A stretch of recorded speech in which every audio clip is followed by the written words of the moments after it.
Welcome back to my YouTube channel. আমার ছাত্রছাত্রীরা এবং যারা আমি এখানে বসে বসে পড়ছি তাদেরকে সবাইকেই বলছি, পেজ নাম্বার 27, ক্লাস 10।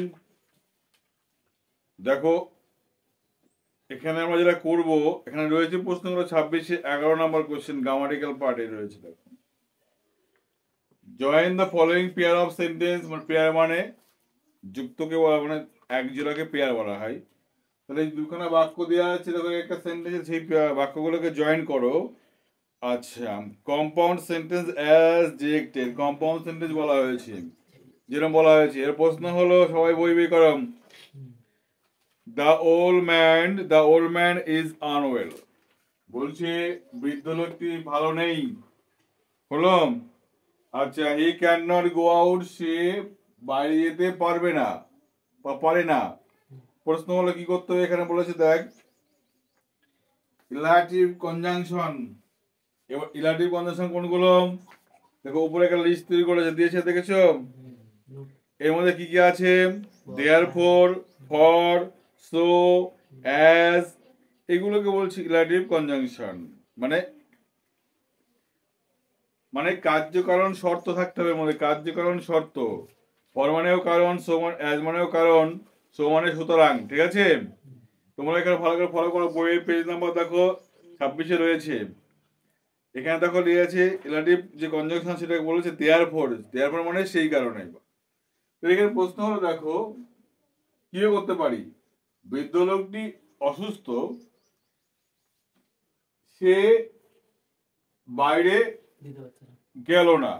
তো প্রশ্ন কি করতে পারি, যেহেতু বৃদ্ধ লোকটি অসুস্থ, কমা, তাই সে বাইরে যেতে পারলো না, তাহলে অ্যাজ দিয়ে এটা করতে পারি আমরা, পারি কি না? অ্যাজ দিয়ে করতে পারি। এটা অ্যাজ ছাড়া কি আর করা যাবে না? যাবে তো। কি বলতে পারি, এই যে জায়গাটা কি করতে, দেখো, বৃদ্ধ, the old man is unwell, বৃদ্ধ লোকটি অসুস্থ, সুতরাং সে বাইরে গেল না, বলতেই পারি তো, পারি কি না? So he Kant go out, তাই সে গেল না, যেতে পারবে না, বলতে পারি আমরা। তাহলে অ্যাজ দিয়ে করতে পারবো, সো দিয়ে করতে পারবো, ফর দিয়েও করতে পারবো। কিরকম পারবো? এই বাক্যটির হির জায়গায় লিখলাম দ্য ওল্ড ম্যান, এটাকে আগে নিয়ে চলে গেলাম। The old man cannot go out, হলো। ফর, কারণ, ফর দিয়ে করতে বলেছি, ফর কারণ the old man is unwell, এটা বাদ দিয়ে লিখবো he is unwell। ক্লিয়ার? তো 3 ভাবে করতে পারছি আমরা। এবার দেয়ার ফর দিয়ে করতে পারবো না, যে বাক্য দেয়ার সো দিয়ে করতে পেরেছি সেই বাক্য দেয়ার ফর দিয়ে করতে পারবো আমরা। দা বিদ্যমান স্থিতি কি অসুস্থ, the old man is unwell, therefore সেই কারণে he can't go out, সে বাইরে যেতে পারবে না। বুঝতে পারলাম কি বললাম? এবার প্রশ্ন হলো, যদি আমি এখানে করতে পারি অ্যাজ দিয়ে জয়েনিং, ফর দিয়ে জয়েনিং, তাহলে হবে কমপ্লেক্স, therefore আর সো দিয়ে করলে হবে compound. Clear? Is it clear mister Gobra? কি বলতে বলেছে আমাদের, বলেছে কম্পাউন্ড, তাই তো? কম্পাউন্ড করো, কি লিখবো এখানে, যা কি লিখে দাও।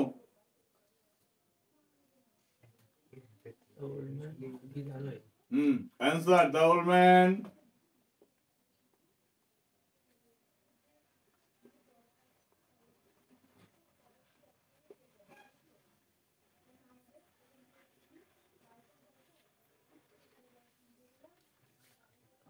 ভালো নেই, তাই সে গেল না।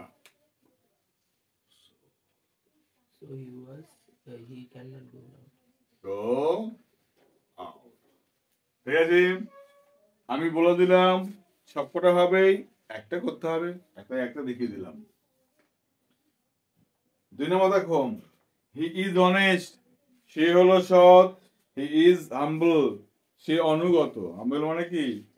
অনুগত বা স্নেহশীল হতে পারে, মানে যে কথা চলে, মানে যাকে বলে আমরা কি বলো, বাধ্য, এরকম কিছু। তাহলে এখানে বলেছে দেখ, বলেছে এখানে দেখো কামুলেটিভ কনজাংশন। কোনটা দেখো কামুলেটিভ কনজাংশন? হাম্বল মানে হলো অনুগত, মানে তুই আমি যা বলতে তাই শুনবি। বোঝা গেল কি বললাম? অনেক মানে সৎ। তাহলে কোনটা করতে পারি? বলে দেখ, এখানে বলেছে দেখ কামুলেটিভ কনজাংশন যেটা রয়েছে সেটা দেখ বলেছে কি করতে পারি, বোথ। বোথ দিয়ে করতে পারি, অ্যান্ড দিয়ে করতে পারি, নট অনলি করতে পারি, বাট অলসো করতে পারি। ঠিক আছে, তো আমি এক এক করে সব পড়াই বলছি, দেখো ভালো করে দেখো। কে মনে করলো আমি অ্যান্ড দিয়ে করবো, তাহলে কি করবে? He is honest and humble. হয়ে গেল, he is honest and humble, এইভাবে করলে হয়ে যাবে। আবার বললো he is not only honest but also humble, হলো। তারা বলেছে আবার দেখো বোথ, তাহলে হি ইজ সে হয় বোথ হাম্বল অ্যান্ড অনেস্ট। বোঝা গেল কি বললাম? হি ইজ বোথ, সে সব উভয়। কোনটা? হাম্বল অ্যান্ড অনেস্ট। বলছি যে কম্পাউন্ডে মানে কটা সাবজেক্ট হবে? দুটো। কম্পাউন্ডের সাবজেক্ট দুটো হতে পারে, একটা হতে পারে, কিন্তু মূল ভার সবসময় কাজ করতে হবে। ভালো করে বোঝার চেষ্টা করো। সিম্পল করি বা কমপ্লেক্স করি বা কম্পাউন্ড করি, যাই করি না কেন, কমপ্লেক্স সেন্টেন্স করতে গেলে দুটো সাবজেক্ট থাকতেই হবে। কম্পাউন্ড সেন্টেন্স গেলে দুটো সাবজেক্ট না হলেও চলবে, কিন্তু ভার্বের কাজ হতে হবে দুইখানা আলাদা আলাদা কাজ হতে হবে। বুঝা গেল কি বললাম? দুটো ভার্বের কাজ সম্পূর্ণ আলাদা হতে হবে। এই হলো কম্পাউন্ডের বিষয়। ওকে, চলো আমার নট অনলি করি। হি is not only, he is not only honest but also humble। ঠিক আছে, হি is not only honest but also humble। সে শুধুমাত্র সৎই নয়, সে হাম্বলও বটে, মানে অনুগতও বটে, তা ঠিক না? চলো তারপরটা দেখা রয়েছে কত নাম্বার? বলছে অ্যাডভার্সেটিভ কনজাংশন। কি বলেছে দেখো, সোনালী ক্যান নট রাইট পোয়েট্রি। সোনালী কিন্তু কি করতে পারে না? কবিতা সাহিত্য লিখতে পারে না। শি কিপস অন ট্রাইং, সে কেঁদে চলেছে। কি করতে লাগে বলছে এখানে দেখো, ও সরি, শি কিপস অন, বলছে শি কিপস অন ট্রাইং, চেষ্টা করছে। তাহলে দেখ একটা পারে না, এই বাক্যের ক্ষেত্রে দিয়েছে একটা পারে না, চেষ্টা করছে, পারে না কিন্তু চেষ্টা করছে। দেখি কি বলেছে ওরা, দেখ বলেছে এখানে, আচ্ছা অ্যাডভার্সেটিভ বলছে, অ্যাডভার্সেটিভ কনভার্সন এখানে বলেছে বাট দেখা আছে, বাট দিয়ে হবে, তাই না? আচ্ছা, তাহলে বাট দিয়ে কি করলো, কি করবো দেখ ভালো করে বুঝে নে। সোনালী ক্যান নট রাইট পোয়েট্রি, এই সি আছে না, সিটা বাদ দিয়ে লিখে দেবো but keep on trying, but keep on trying করে দেবো, হয়ে গেল। আচ্ছা, স্টিলটা দিয়ে করা একটু চাপের আছে, স্টিল দিয়ে করবো, ইয়েট দিয়ে করা, দেখো ইয়েট। দেখো সোনালী ক্যান নট রাইট পোয়েট্রি, সোনালী লিখতে পারে না, ইয়েট মানে তবুও চেষ্টা করছে। Yet she keep on trying, yet লিখলে কিন্তু আমি আর বাক্যের সাবজেক্ট বাদ দিতে পারবো না, সব ক্ষেত্রে কিন্তু সম্ভব নয়। তাহলে ইয়েট মানে বাট লিখলে সাবজেক্টটা বাদ দেওয়া যেতে পারে, কিন্তু ইয়েট লিখলে পারবো না। Yet she keeps on trying, তবুও সে চেষ্টা করে চলেছে। আচ্ছা, নেভারলেসনেস মানে হলো যেই না যখনই, বোঝা গেল? যেই না পারলো না তখনই কানলো, চেষ্টা করলে তাই হয়, এটাতে করতে পারবো না আমরা। হাউএভার, যেভাবেই হোক না, এটাতেও চেষ্টা করলে হয়তো হবে না বলে নাই, চেষ্টা করবো না আমরা এগুলো। কেন? সহজ যে দুটো হয় মনে হয় আমার সেই দুটোতেই করবো। চলো বার্থডে কর। সোনালী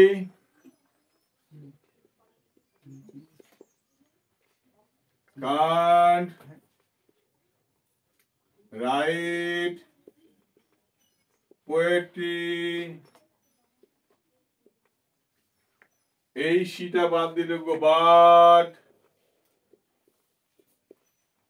keeps, এখানে ছিল অন লিখতে, keeps on trying, ট্রাইং। হয়েছে? তাহলে বার্থডে করবো। ভালো করে শোনো, যেটা করলে পরীক্ষার জন্য আমি রেডি হব, বুঝতে পারছিস বিপ্লব? সবাইকে বলছি, যেটা করলে সহজেই কাজটা সম্ভব সেই কাজটাই করব। কারণ পরীক্ষা হলে কি আমার নাম্বারটা দরকার। এখন বেশি জ্ঞান না থাকলেও চলবে, এখন নাম্বারে যেটুকু সেন্স দরকার সেটুকু থাকলেই হবে। নাম্বার পাওয়ার শিকার তো শেষ নেই, পরে সেটাকে নিয়ে আরো লড়াই করতে হবে। ঠিক আছে কি বললাম? কিন্তু এখন কি করতে হবে? লড়াই করতে হবে কার জন্য? নাম্বারের জন্য লড়াই করতে হবে। কম্পিটিশনের যা যুগ চলে এসছে। স্টাডি হার্ড, পড়াশোনা করো কঠোরভাবে। You will not pass the exam, তুমি পাস করবে না পরীক্ষায়। এখান থেকে কি বলছি? পড়াশোনা করো, পরে বাক্য বলছি পাস করবে না পরীক্ষায়। কি কোন কথা? পরীক্ষা বলছো বলছি পাস করবে না, ঠিক না? তার মানে বাক্যটার মধ্যে লজিক আছে। কি বোঝাচ্ছে এখানে? যতক্ষণ না ভালো পড়াশোনা করছো তুমি পাস করবে না। তাহলে যতক্ষণ মানে কি? দেয়ারফর দিয়ে করতে পারো, অথবা ইফ দিয়ে করতে পারো। এখানে আবার তুমি করতে পারো যেটা আনটিল আনলেস করতে পারো। যতক্ষণ না, আনলেস ইউ স্টাডি হার্ড, যতক্ষণ না তুমি পড়াশোনা করছো কঠোরভাবে তুমি পাস করতে পারো। কি কি দিয়ে আছে দেখো তো, বলেছো না? ইউজ অল্টারনেটিভ কনজাংশন কোথায়? দেয়ার ফর আছে, আচ্ছা আচ্ছা, নাইদার নর আছে, হ্যাঁ, অর অল্টারনেটিভ হচ্ছে নর, নাইদার, অর, নাইদার, অর আছে। হ্যাঁ রে বাবা, চাপে ফেলে দিয়েছি কিন্তু। অর আছে অথবা আইদার অর আছে। তাহলে আইদার দিয়ে হবে, নাইদার নট, অর দিয়েও হবে। নাইদার দিয়ে করা যাবে, নট দিয়ে করা যাবে। কি দেখো ভালো করে দেখ। পড়াশোনা করে, পড়াশোনা করো অথবা ফেল করবে কিন্তু, না? স্টাডি হার্ড, তা না হলে মানে কি? তা না হলে নাইদার, কি লিখবো এখানে মাঝখানে খালি? Neither, neither you will not pass the exam, তা না হলে তুমি পরীক্ষায় পাস করবে না। বলো। আবার তুই মনে করে দেখো, ভালো করে অত আমার বোঝার সমস্যা দরকার নেই। তুমি পরীক্ষায় পাস করবে না, তা কি করা দরকার তোমার? পড়াশোনা করা দরকার। তাহলে এখানে আছে দেখো আইদার, অর আছে, তাহলে অর দিয়ে বলি অথবা পড়াশোনা করো, অথবা অথবা দিয়ে করতে পারবো এখানে। স্টাডি হার্ড অর, অথবা তুমি পরীক্ষায় ফেল করবে। পড়াশোনা করো অথবা তুমি পরীক্ষায় ফেল করবে। তাহলে আমরা এই জায়গাটায় অর লিখতে পারি, পারি কিনা? বাংলার সঙ্গে মিশাও, কিন্তু বাংলার সঙ্গে কথাটাকে মিশাও। পড়াশোনা করো অথবা পরীক্ষায় ফেল করবে। ভালো লাগছে না রে পাগলা? এখানে নতুবা বললে ফেল ভালো লাগতো। হ্যাঁ, এটার সঙ্গে বলছি না এ করতে, কাজে লাগছে না, এটাকে আমাকে করতে, কিন্তু ওদের নিয়ম আমার আসতে হবে, করতে হবে। কিভাবে করবো? চলো।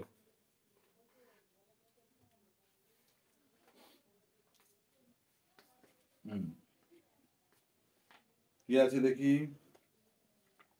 আইদার অর, নাইদার নট, তাই তো? তাহলে আইদার ইউ স্টাডি হার্ড, কি লেখো? Either EITHER, either. যে বাক্যের সাবজেক্টে কেউ নেই কি লিখতে হয়? সে জায়গাটায় ইউ লিখতে হয়। কি লিখতে হয়? ব্যক্তি হলে ইউ, বস্তু হলে ইট।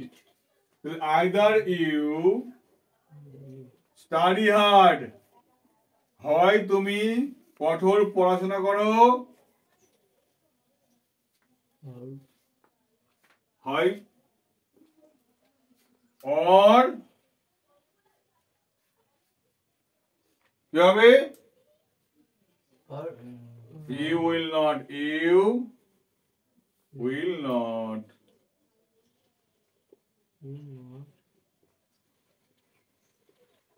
pass the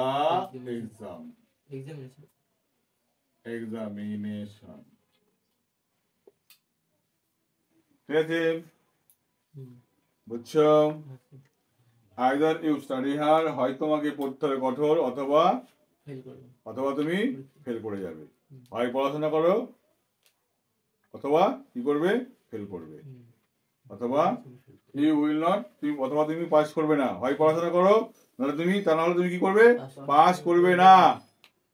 তাহলে এইখানে অনেকে আছে আইদার থাকলে পরের বাক্য, এই যে অরটা লেগেছি অর, পরের বাক্যে নাবাচক না হ্যাবাচক হয় প্রশ্ন, এসে কোনো প্রশ্ন কোনো কাজে নেই। যদি নাইদার লিখতাম তাইলে এখানে বাক্যের সেন্স পরিবর্তন হতো। বোঝা গেল কি বললাম?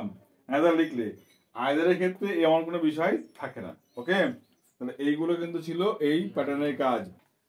কাজগুলো মনে হচ্ছিল খুব সহজ, পারবো, কিন্তু কঠিন কাজ ছিল বিষয়টা। চলো পরেরটা দেখি আমরা। Page number 27, question number 12.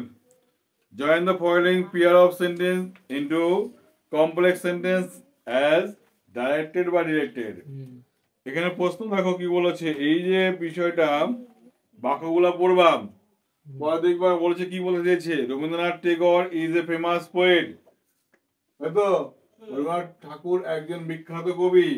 He won the Nobel prize, সেই নোবেল প্রাইজ জিতেছিলেন, বা তিনি নোবেল প্রাইজ জিতেছিলেন, তিনি, সে নয়। তাহলে প্রশ্ন হলো,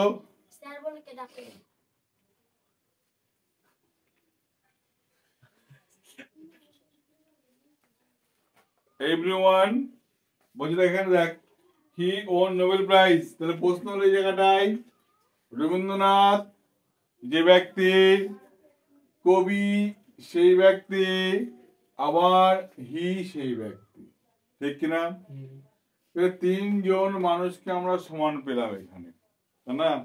যদি বলতো সিম্পল করতাম তাহলে অ্যামিজারের পরে ইজ ছিল, তাই না? তাহলে আমরা ইজটা বাদ দিলে হয়ে যেত, হুম, আবার হিটা বাদ দিলে এখানে সিম্পল হয়ে যেত, নাউনের পজিশন হয়ে যেত। হুম, বলে কমপ্লেক্স, তার মানে দেখছি এই যে রবীন্দ্রনাথ, এখানে পোয়েট, এখানে হি, তিনজন এক। এরকম যদি দেখি হি, এই পাশাপাশি এরকম মিল আছে, কোথায় মিল আছে, পাশাপাশি মিল আছে। তাহলে এই হি বাদ দিয়ে এখানে লিখে দেবো হু, যা আছে লাস্টে একবারে full stop. Famous Rabindranath is a famous poet who won Nobel prize. ঠিক আছে, এটাই আনসার করে ফেলো।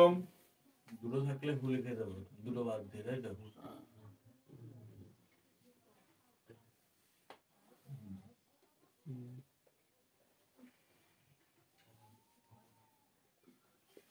Is a famous poet who, টেগরটা লিখতে ভুলে গেছি। টেগর লিখিনি, হ্যাঁ, রবীন্দ্রনাথ টেগর। টেগর টি বলাতে কিন্তু হবে, হুম, Rabindranath Tagore Tagore who own is a famous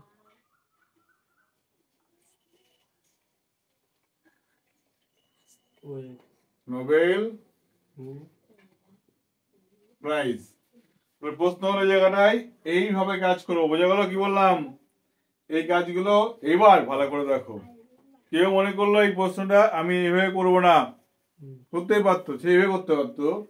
Rabindranath Tagore আগে লিখতো who is a famous poet comma, তারপর লিখতো ওন দ্য নোবেল প্রাইজ, এভাবে লিখতে পারতো। মানে হুটা, হুর আগে একটা নাউন থাকতে হবে, কি থাকতে হবে, নাউন থাকতে হবে। আমরা এই নাউন ধরে কাজ করতে পারতাম, এই নাউন ধরেও কাজ করতে পারতাম। ঠিক আছে, কি বললাম? যেহেতু এটা সহজ কাজ, এটাই করবো আমরা। ওকে, চলো পরেরটা। রিটার্ন হোম, সে বাড়ি ফিরেছিল। Everyone in the family had fallen asleep, ঘুমিয়ে পড়েছিল। বলেছে এখানে কি করতে হবে, ইউজ অ্যাডভার্ব ক্লজ, মানে অ্যাডভার্বিয়াল ক্লজ। অ্যাডভার্বিয়াল ক্লজ কি কি দিয়ে হয়, ইফ দিয়ে হয়, দো দিয়ে হয়, অ্যাজ সুন অ্যাজ দিয়ে হয়, নো সুন হ্যাড দিয়ে হয়, হোয়েন দিয়ে হয়। এইগুলো তো করতে হয়। এই বিষয়ে ভিডিও বানানো আছে, দেখে নেবে তোমরা। বলবো স্যার এটা? বলো। He returned home when everyone in the family had fallen asleep. সে বাড়ি ফিরে যখন বাড়ির সবাই ঘুমিয়ে পড়েছিল, তাই তো হবে করে ভালো। তাহলে সে বাড়ি ফিরেছিল এই জায়গাটা হোয়েন লিখলেও হবে, হোয়েন। ব্যাস কমপ্লিট। আবার কে যদি দেখো সে বাড়ি ফিরেছিল, আমাদের দেখাও, বাড়ি ফিরেছিল যখন সবাই ঘুমিয়ে পড়ে তখন সে বাড়ি ফিরেছিল। তার মানে ওই লোকটা কি মাতাল নাকি সবাই ঘুমিয়ে পড়ার পর বাড়ি ফিরে? কার্যকারণ সম্পর্কে কিন্তু যাচ্ছে না। যাচ্ছে কি, লোকটা যখন বাড়ি ফিরেছিল তখন সবাই ঘুমিয়ে পড়েছিল, ঠিক কিনা? when he returned home, পরের বাক্য লিখে দাও কমা দিয়ে। ঠিক আছে, কি বললাম? মানে মনে রাখবা এই বাক্যটা হতো তুমি কোথাও বেড়াতে গেছো, বাড়িতে আচমকা ফোন না করে চলে এসছো, ঠিক আছে, তখন তো বাড়ির লোক ঘুমিয়ে পড়েছে, তখন তোমার এই বাক্য ঠিক আছে, ওইটা কিন্তু তখন এখানে ঠিক আছে। তুমি ক্যাজুয়াল লাইফ, তুমি রেগুলার লাইফে যখন আছো তখন তুমি এই কাজটা করতে হবে। ওকে, চলো। when he returned home,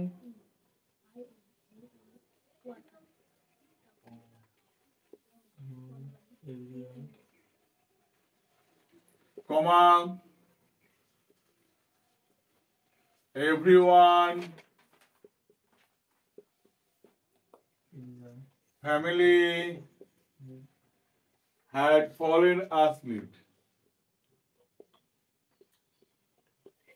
The family had হচ্ছে পরে দেখো কি রয়েছে, পরে বলেছে দেখো the sun rises in the east, ভালো করে বোঝ, সূর্য পূর্ব থেকে ওঠে। everyone knows it, সবাই এটা জানে। আরে ভাই দ্বিতীয় বাক্যের শেষে ইট বা দিস থাকলে গোটা বাক্যটাকে কান ধরে আগে চলে যাবা, কি করবা? গোটা বাক্যটাকে কান ধরে আগে চলে যাবা, ওই ইট বা দিস বাদ দিয়ে লিখবা দ্যাট। কি লিখবা? ইট বা দিস বাদ দিয়ে লিখবা দ্যাট। ব্যাস, কাজ কমপ্লিট করে ভালো। এটুকু আগে নিয়ে আসো, চলে যাও, আগে চলে যাও। সবাই জানে যে, তাই তো? everyone, everyone knows that the sun rises in the east. এইভাবে বুঝে বুঝে সঙ্গে থাকো। আমার মনে হয় এরপরে তোমাদের কোনো অজানা কিছু থাকতে পারেই না, বিশ্বাস। চলো পরেরটা, 27 নম্বর পেজ, 13 নম্বর কোশ্চেন। ইট রেন হার্ড, অর্থাৎ বৃষ্টি হয়েছিল খুব বেশি। The road were not flooded, রাস্তায় জল জমেছিল না। তাহলে কি করতে হবে? কম্পাউন্ড সেন্টেন্স, দুটো বিপরীত কাজ তো। বৃষ্টি হলো খুব বেশি কিন্তু রাস্তায় জল জমলো না, কিন্তু মাঝখানে বাট লিখলে হয়ে যাবে, কোনো কাজ নেই। এখানে খালি বাট লিখে দাও, এই জায়গাটা খালি কি লিখবে? বাট। ব্যাস হয়ে গেল, করে ফেলো। তাহলে লিখে নাও, আমি টুকছি না, লিখে নাও। ইট রেন হার্ড, কঠোর বৃষ্টি হয়েছিল, but the road were not flooded.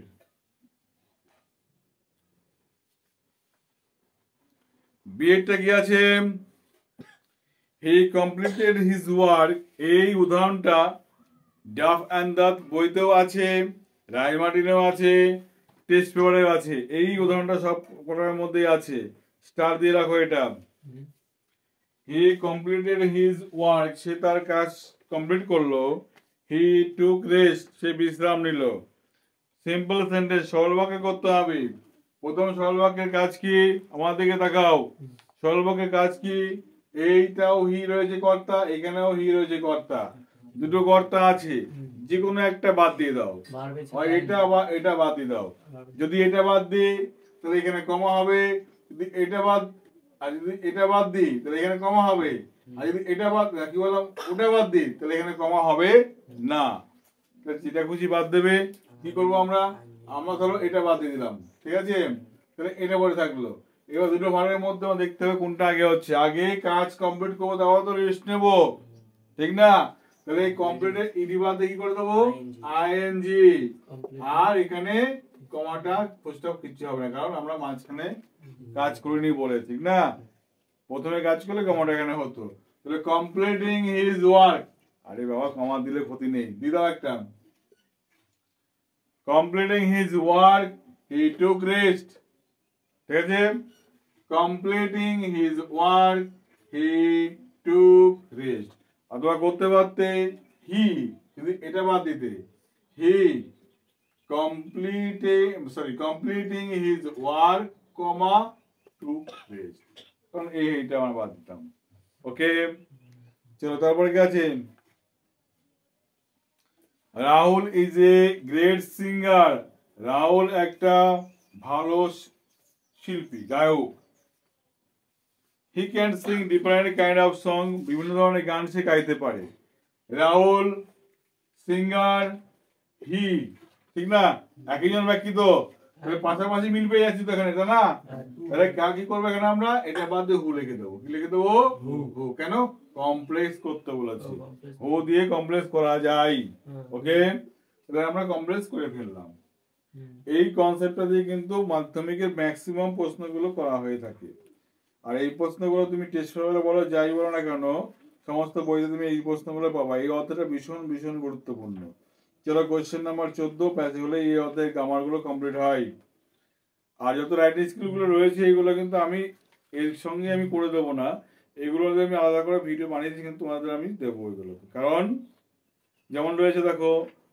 মৌলানা আব্দুল কালাম আজাদ এই যদি বায়োগ্রাফি যখন করাবো এখান থেকে নিয়ে তোমাকে করিয়ে দেবো আবার বলেছি যে use the follow chart and write paragraph on building construction এখানে যখন আমরা প্রসেসিং করবো প্রিপারেশন করবো তখন এটা দেখিয়ে দেবো আমি ওকে চলো হ্যাঁ বলো স্যার ডি নাম্বার বলো বলছে Aliya knew that the time of departure of the train has ঠিক আছে ঠিক আছে দুটো বাক্য পড়বে পড়ার পরে দেখবে যে দ্বিতীয় বাক্য শেষে ইট থাকে বা দিস থাকে দ্বিতীয় বাক্য আগে নিয়ে যাবে ইট বা দিস বাদ দিয়ে দ্যাট দেখবে ব্যাস কমপ্লিট তাহলে আলিয়া নোজ দ্যাট প্রথম বাক্য পড়ার কোনো প্রয়োজনই নেই এইটুকু কাজ দেখে কিন্তু পুরো কাজ করা যায় লিখে দাও স্যার নিউ আছে তার নোজ করতে হবে নাকি আরে না এখানে কোনো পরিবর্তন হবে না নিউ হবে আলিয়া নোজ আর ওই ইটটা ছিল ইটটা বাদে কি লিখবো দ্যাট তারপরে পরের বাক্য কোনটা আছে দা টাইম অফ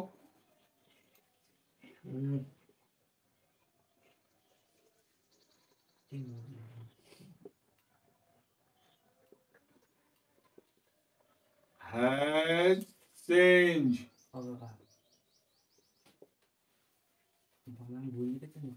কিসের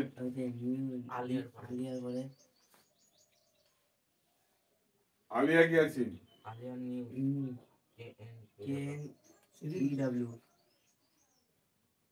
কে এন ইডব্লিউ ছিল নাকি হ্যাঁ ও কি ছিল পার্সেন্টেজ ছিল তো ঠিক আছে পার্সেন্টেজ করে নাও আসলে কোথায় এই বাক্য পাস্টে থাক প্রেজেন্টে থাক কি থাক দেখে তোমার লাভ নেই এই বাক্যতে রয়েছে প্রেজেন্টে এখানে রয়েছে পাস্টে এখানে টেন্সের পরিবর্তন হওয়ার কোনো প্রশ্ন নেই কারণ কি কারণে নেই আমাদের ন্যারেশন করতে বলেনি সেই কারণে হবে না ঠিক আছে কি বললাম Aliya knew that the time of departure of the train has changed ঠিক আছে পরের বাক্য দেখো I do not watch television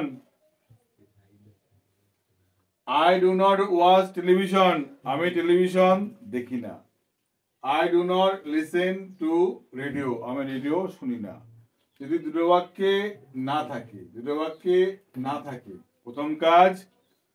প্রথম কাজ কি এই যে না আছে ডু নট এই প্রথম না জায়গায় লিখবো neither N E I T H E R neither আর এখানে পুরো যে কর্তা সহ এইটুকু বাদ দিয়ে লিখবো নট লিখবা নট হলো তাহলে I neither watch television nor listen to radio ঠিক আছে কি বললাম প্রথম এখানে মনে রাখবা, এখানে do not, does not, am not, is not, are not, যা থাকবে তার বদলে লিখবা নাইদার। পরের বাক্যে কি থাকবে? Am not, is not, are not, যা থাকবে তার বদলে লিখবা নট। ব্যাস, পুরো সাজিয়ে রেখে দেবে।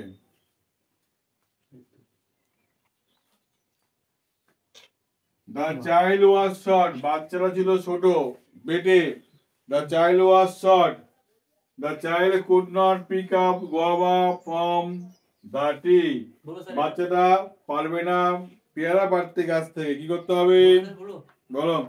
The child for being short could not pick the guava from হ্যাঁ, ঠিক বলেছো। বাচ্চারা বেটে হওয়ার জন্য পারবে না পেয়ারা পাড়তে। তাহলে জন্য দেখো, এখানে চাইল্ড, এখানেও চাইল্ড আছে, দেখো। তাহলে আমরা কি করব? যে কোনো একটা চাইল্ড বাদ দেবো, তাই না? তাহলে হয় এটা বাদ দিব, এটা বাদ দিয়ে এটা বাদ দেবো। আর এই পুস্তকের পরে এখানে কি লিখবো? কমা দেবো, মনে থাকবে? কমা। কিন্তু যে বাক্যের কাজ আগে হওয়ার সম্ভাবনা বেশি, ছোট না হলে কি লম্বা হলে বাদ তো নিঃসন্দেহে। তাহলে কি করতে হবে? এই যে হওয়ার জন্য ওয়াজ বাদ দিয়ে for being. For being. The child for being short, ছেলেটি ছোট হওয়ার জন্য। এই পরের বাক্যে the childটা বাদ দিয়ে দাও, লিখে দাও। তাহলে এবার লিখবে the child for being short could not pick up the guava from the tree। অথবা করতে পারো for being short the child could not pick up guava from the tree। যেরকম স্টাইলেই করা যেতে পারে। ওকে, এবার আরেকটা পার্ট থাকলো 14 নম্বর। তাহলেই এই বইয়ের গ্রামাটিক্যাল পার্ট সমস্ত শেষ হয়। 14 নাম্বার যে কোশ্চেন, এর কাজ হলো স্প্লিট। স্প্লিট মানে হলো বাক্যগুলোকে ভেঙে টুকরো টুকরো করা। তার কাজ কোনো লিঙ্কার থাকবে না। তো প্রথম দেখি আগের লিঙ্কারগুলোকে বাদ দাও। ইট রেন, এই বৃষ্টি হয়েছিল। And I could not leave my room, আমি আমার বাড়ি থেকে যেতে পারিনি। তাহলে এখানে লিঙ্কার কোনটা? অ্যান্ডটা বাদ দিয়ে দাও, এখানে ফুলস্টপ দাও, এখানে ফুলস্টপ দাও। একটা হয়ে গেল দুটো বাক্য। এটা 1 নাম্বার দিয়ে, 1 নাম্বার দিয়ে এটা বসিয়ে দাও, 2 নাম্বার দিয়ে এটা বসিয়ে দাও। ব্যাস, কমপ্লিট। লিখতে হবে এগুলো। হ্যাঁ, কারণ এটা জয়েনিং করলে আমরা এটাই পেতাম। ঠিক আছে, কি বললাম? জয়েনিং করলে আমরা এটাই পেতাম। আর স্প্লিটে কখনো কি করবো? 2 খানা বাক্য পরপর লিখে দেবে কিন্তু, ঠিক আছে? দেখিয়ে দেবে। পরে দেখো আছে কি এখানে, হি থট দ্যাট, সে ভেবেছিল যে he could win the race, সে প্রতিযোগিতা জিতবে। তাহলে থট দ্যাট, দ্যাট দ্যাট আমরা কি বাদে অ্যাড করেছি? ইট বাদে অ্যাড করলাম না কিছুক্ষণ আগে? ইট বাদ দিয়ে তাহলে আমরা এইটুকু, দেখো দ্যাট তো হবে না, তাহলে এই জায়গায় লিখবো, এর বদলে কি লিখবো? আমরা ইট লিখবো। তাহলে এটা দিয়ে এটা এই নাম্বার দিলাম, ঠিক আছে? আর বাকিটুকু যেটুকু পড়ে থাকলো এটুকু দিলাম 2 নাম্বার দিয়ে। বি নাম্বার দিয়ে দাও। কি দাঁড়ালো? হি থট ইট, একটা বাক্য। He could win the race, চলে গেল আরেকটা। এবার দেখো বলেছিলাম হ্যাভিং, 3 নাম্বার যে 3 নাম্বার ছিল প্রশ্নটা, having been inform of the trouble the principal left for home. তাহলে এখানে হ্যাঁ বলছি যে he thought that he could not with the face, এটা তো মানে মানে এটা যদি এমন থাকতো যে he could not the face প্রথমে থাকতো, তারপরে হচ্ছে ফুল স্টপ দিয়ে হি থট ইট থাকতো, তাহলে তো এই থট হি থট দ্যাট তো আগে নিয়ে আসতো। যাই করতে হতো, থট হলো সকর্ম ক্রিয়া। এরপরে তোমাকে কি করতে হবে? কর্ম আনতে হবে। কর্ম নেই মানে ইট নিয়ে আসতে হবে। বুঝে গেল? পরে দিতে হবে না, পরে দিলেও হবে, সে প্রথমে দিলেও হবে। তোমার যখন তুমি নাউন ক্লাস যখন ঢুকবা তখন দেখবা উদাহরণটা কিছুটা সামনে থাকে, কিছুটা পরে থাকে, অসুবিধা নাই। এই নিয়ে কোনো ব্যাপার স্যাপার নেই, ঠিক আছে? কি বললাম? এই নিয়ে কোনো ব্যাপার স্যাপার নেই। Having been inform of trouble, trouble সম্বন্ধে অবগত হওয়াতে principal left for home, principal বাড়ির উদ্দেশ্যে রওনা দিলেন। দেখে তাকিয়ে দেখ সব। তাহলে আগে অবগত হলো, তারপরে বাড়ি গেল, ঠিক না? তাহলে একটা মানে দুটো কাজ করছে। এই কাজটা আগে হয়েছিল বলে আমরা আইএনজি করে নিয়েছিলাম, আগে শিখেছিলাম আমরা। এখানে যদি প্রিন্সিপাল কাজটা করে তাহলে এর প্রোনাউন কি হবে? হি হবে। তাহলে হিটা কি হবে? এখানে হিটা কি হবে? এই প্রোনাউন হিটা এইখানে বলবে তো, ঠিক না? তাহলে এই যে প্রিন্সিপাল, তার প্রোনাউন কি করতে পারি আমরা? হি করতে পারি। তো প্রিন্সিপাল থেকে এইটুকু 1 নাম্বার আগে লিখে নাও। এটা 1 নাম্বার হলো, 1 পেয়ে গেছি, ঠিক আছে? কি বললাম? এইটুকু তো বাক্য, ঠিক আছে? এইটুকু বাক্য করতে হলে কি দরকার? আইএনজি বাদ দিতে হবে আমাকে প্রথম কাজ বাক্য তৈরি করতে গেলে। he was আইএনজি ছিল না, আমরা করে নিয়েছি না, ঠিক না, সিম্পল করার সময়। তাহলে এখানে হ্যাজ ভ্যাব বা হ্যাড বাদ দিয়ে কি লিখতে হয়, যেহেতু পাস্ট টেন্সে আছে তাহলে হ্যাভিং বাদ দিয়ে কি লিখবো, হ্যাড লিখবো। কি লিখবো, হ্যাড। তাহলে এইচ এ ডি হ্যাড হলো। তাহলে এই হ্যাডের তাহলে কর্তা থাকবে, থাকবে কিনা, তাহলে কি আছে হ্যাডের কর্তা, কিন্তু প্রিন্সিপাল তাহলে কি হবে, হি হবে। তাহলে he had been inform of trouble হলো, he had been inform of trouble, এটা গেল 2 নাম্বার। এটা গেল কত, 2 নাম্বার। তাহলে নিচে রাখো আগে, এটা 1 নাম্বার দেবা, পরেরটা 2 নাম্বার দেবে, ঠিক আছে? কি বললাম, এটা 1 নাম্বার দিয়ে নেবে, কি নেবে, প্রিন্সিপাল লেফট ফর হোম, এটা 1 নাম্বার দেবে। 2 নম্বর আছে লিখবে হি had been inform of the trouble. আচ্ছা, 4 নম্বরে দেখো ডিএডটা কি আছে, এই ডিএডটা খুব সহজ, তাকে দেখো। স্যার এটা লিখে দিবেন। আচ্ছা আগে দেখে না, তারপর দেখো, লিখে দেখো। দেখো নাসির আছে, who was the captain of the team, যে ছিল টিমের ক্যাপ্টেন, স্কোর এ সেঞ্চুরি, একটা সেঞ্চুরি করেছে। আচ্ছা, তাহলে এই বাক্যে দেখো হুর পরে প্রথম কমা কি এখানে আছে, তাহলে এখান থেকে এইটুকু যাবে, এটুকু পার্টটা আলাদা, মনে রাখবে। হু দিয়ে হুইজ দিয়ে যদি থাকে, তোমার কাজ হলো কমা টু কমা, কমা টু কমা কাজ করবে, কমা টু কমা কাজ করবে। তাহলে এই যে কমা ছিল, এই কমা থেকে এই কমা পর্যন্ত কাজ করে দিলাম। যেটুকু পড়ে থাকলো এইটুকু দিয়ে 1 নম্বর বাক্যতে লিখে নাও আগে, কথা এটুকু আগে করে নাও। নাসির স্কোর এ সেঞ্চুরি, 1 নম্বর দিয়ে নাসির স্কোর এ সেঞ্চুরি, 1 নম্বর হলো।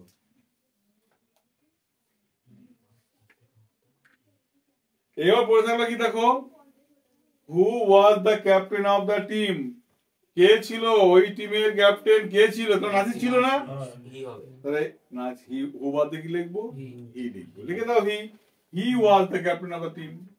2 number, he was the captain Of the team. of the team.